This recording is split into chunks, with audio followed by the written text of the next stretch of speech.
YouTubers. Well, it is towards the end of September where right now when this video is being shot. This Craftsman, this is a wheeled edger. Basically, it's a Craftsman 29cc. This looks like basically a weed eater engine stuck on wheels with a blade. Except this is a 4-cycle engine. Basically a 4-cycle weed eater. There's your data manufacturer or whatever. This is probably an MTD product. It looks like one. It did have the air filter in the cover, and you can kind of see it's a little juicy there. I don't know. So this is here for a no start. It's a coworker of my wife's, and just want to look it over. I did spray some carb spray directly into the carburetor, and it did pull over, did run for a few seconds and died. So that tells me that it has spark, it has compression, enough to run. It tells me you've got a carburetor problem. This, as you see here, if you look closely there, let me zoom in. It says no mixing of oil and gas. Well, which means it's a 4-cycle, not a 2-cycle. When I go, let's go take a sample of what fuel's in there.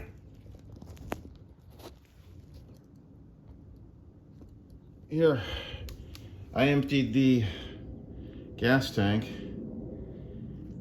That looks almost like straight 2-cycle oil or 2-cycle gas mix. It's a little thick too. So I wonder if the gas evaporated and they were running 2-cycle in a 4-cycle piece of equipment. I wonder that's probably, that gummed up the carburetor.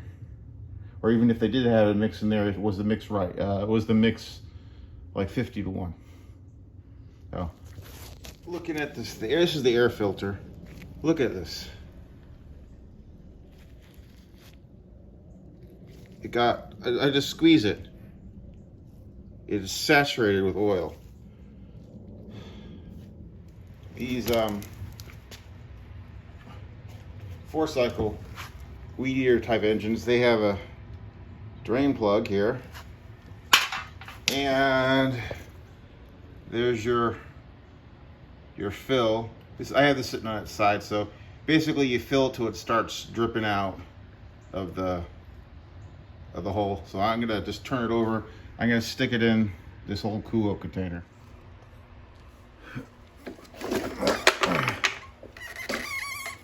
What was that? Oh.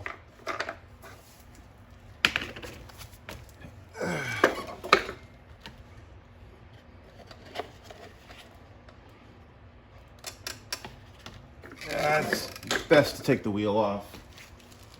Well, I got the oil out. It was kind of messy getting out because you have to do this and tip it over and take a wheel off and whatever. Well, I know that's probably not the first thing I should have did, but whatever. I know this is gonna run.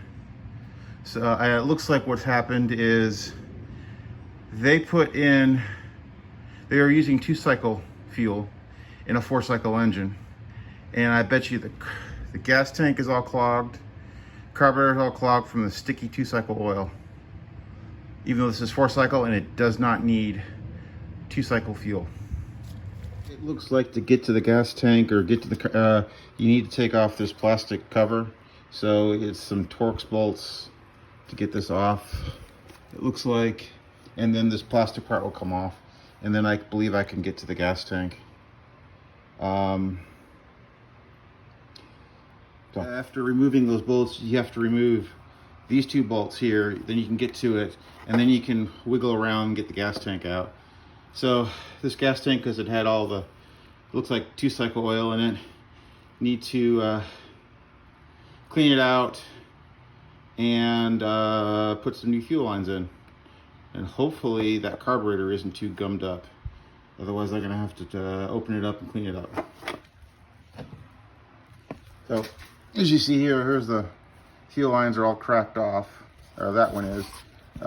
This return line, I mean this is the primer line here, this black one, that goes there. The return is that one. Inside isn't too bad. It's got some 2-cycle oil in there. That little bit can probably be mixed with some gas. And put some oil into the oil there. I don't know how many ounces they take. Can't be that much. So, I don't do a whole lot of 2-cycle, so I have some 2-cycle parts. I got some carbs, just some, you know, in there. Got a spark plug for a chainsaw, and I have some new fuel line. I bought this, I don't know when. I think I was just trying to make my order to get free shipping. So HIPA, they make a lot of small engine parts and stuff, so you can go check out their store. They're hipastore.com. You can also reach out to their Amazon site as well. So those fuel lines, the HIPA ones, weren't the right size, so I might have to reuse this one, and this is one that I had from something else.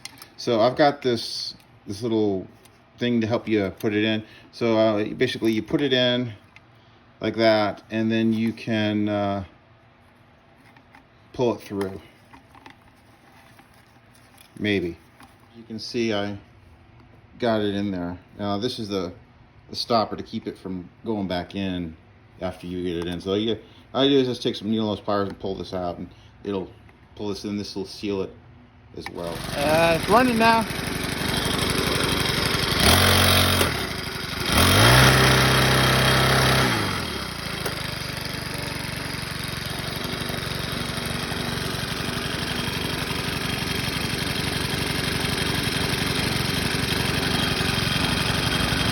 Apparently all I needed was some fuel lines and